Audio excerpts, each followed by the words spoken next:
Been quite some time since we last met. Rerir, I trust you're here because you have something important to discuss.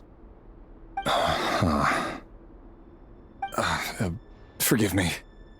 I wasn't tuning out, it's just, I noticed you didn't even phrase that as a question. As if you knew I was coming. Tell me, does someone in your position ever feel the need to ask questions at all? It is indeed within my power to foresee certain things.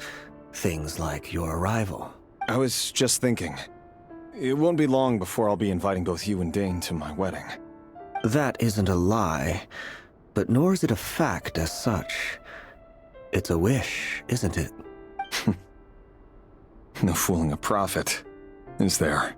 Ever since that day we met for drinks, I knew it was only a matter of time before you came looking for me. Does it feel good? Knowing how the future will unfold. I'm afraid the notions of good and bad fail to capture the complexity of what such a power entails. Once you've seen what will come to pass, it can be all too easy to succumb to fear and melancholy. Unless, of course, you learn to abandon these feelings. You fear my silence, and long to hear the words I left unspoken that day. That's right. You must have noticed my reluctance to broach the subject, and the reason is simple. Because the truth could never have lived up to your hopes. For both our sakes, such words are better left unsaid. The burden of prophecy was never meant for your shoulders. So who exactly do you deem worthy to hear your prophecies? None but our exalted king? Or rather, our king as he once was. You're closer to his majesty than I am. You must know better than anyone how much he's changed. You say that as though it is to my benefit. Yet precisely because of that, I dare not speak rashly. A king can turn out to be the most virtuous of rulers, or a tyrant more terrible than the most vicious of dragons. You are so wise and far-sighted, yet still you would have me live in fear of the unknown? You make a fair point. Especially given my silence alone was all it took to send you spiraling downwards. Very well then. Let me offer you some advice. And I say this not as a prophet or a visionary, but simply as the brother of your friend. For many reasons, there is very little chance of your marriage ending in happiness. If happiness is what you seek, you should find another fiancé.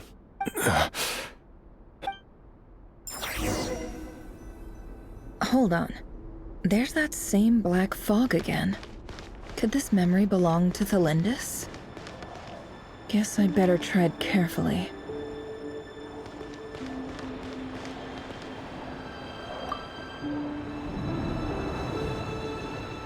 Wait. Hear me out. This time we finally got a clear look at his face and learned his true identity. His name is Rerir, and he claims to be one of the king's guards. What did you say?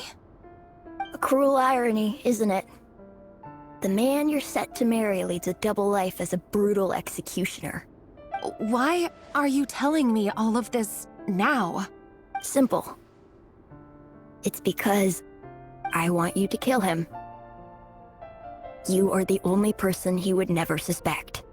No, absolutely not. I would never dream of doing such a despicable thing. So you'll just stand by and watch him slaughter us to the last? Do not forget that the blood of the Crimson Moon flows in your veins too. The blood of the Crimson Moon? What does that matter now? The dynasty has long been dead and gone. You think that alone is reason enough for me to throw away everything I have? Why wouldn't it be? You too were once a child of the Crimson Moon, just like me. Don't tell me you've never felt so much as a flicker of fury for the way we were trampled into the dust. As long as you promise to abandon this pipe dream of restoring your dynasty, I can try to persuade him. Or have him persuade the Venster King. Persuade the Vinster King?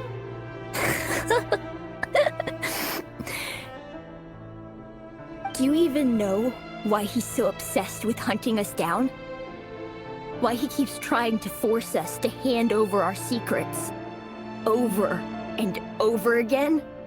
Or why we refuse to give up on restoring the dynasty? The Vinster King. A blind fool. His eyes clouded by powers from beyond this world. A petty little man with a miser's heart. And he dares to sit upon the throne? Mark my words. Sooner or later, Conria will fall. And it will be his doing. If you can't bring yourself to do it, so be it. Just you watch. It won't be long before calamity descends upon us all. The Rehir of Solnari.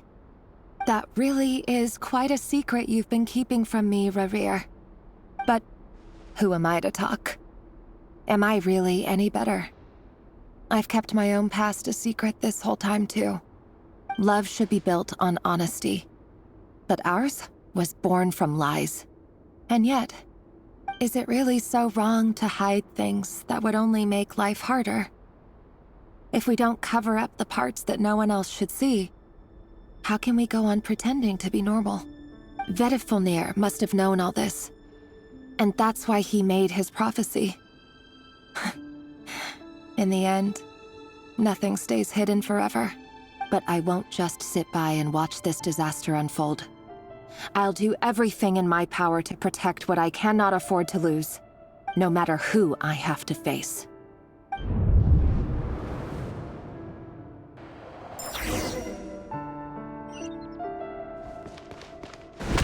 Huh? Was that Rerir who just walked past the window? Doesn't it give you the chills that he still takes the same road to work every day, as if nothing ever happened? Those people at the deli. Enough already. They're clearly pretty taken by their own disguises, so just smile and play along. Pull the rug from under beasts like that, and you'll risk having your throat torn out. Delhi? Oh. They're talking about us people from the opposition. Right. I'd almost forgotten they used to run a deli. People of no consequence always vanish so easily. And no one even remembers them.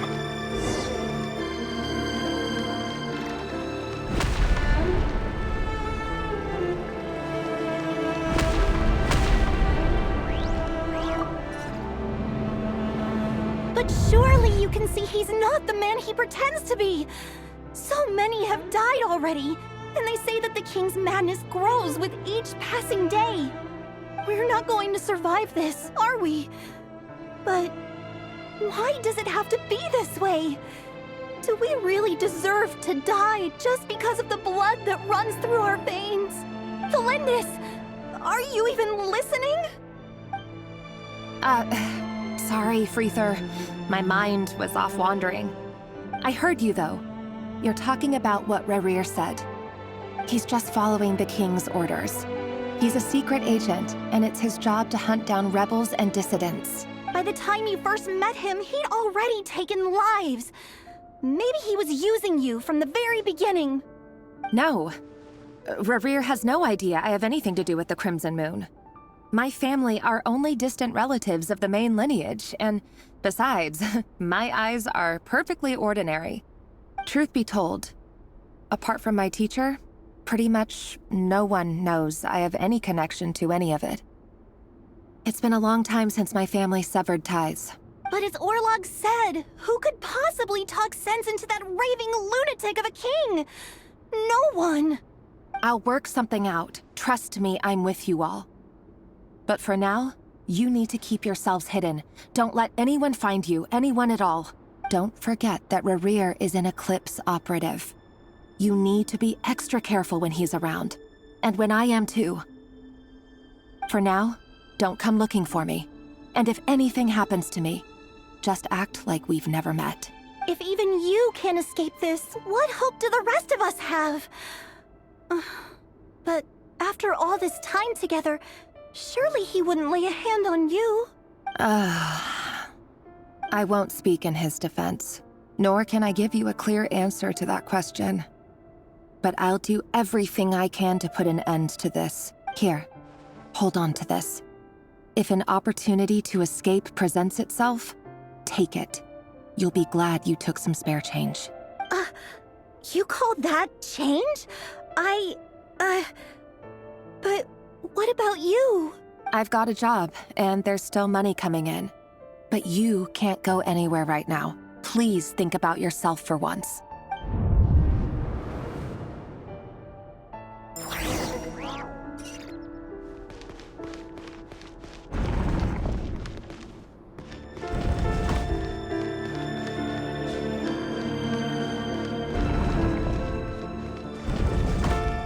Another day, another round of assassination training. Training ground is just beyond this hidden passageway. When you kill a person, doesn't it bother you when you end up covered in their blood? Why would it? Aren't we all just walking blood bags? But not everyone is accustomed to hunting down others like prey. You've been a hunter for so long now, you seem to have forgotten that most people don't just go around killing one another. Leave me alone.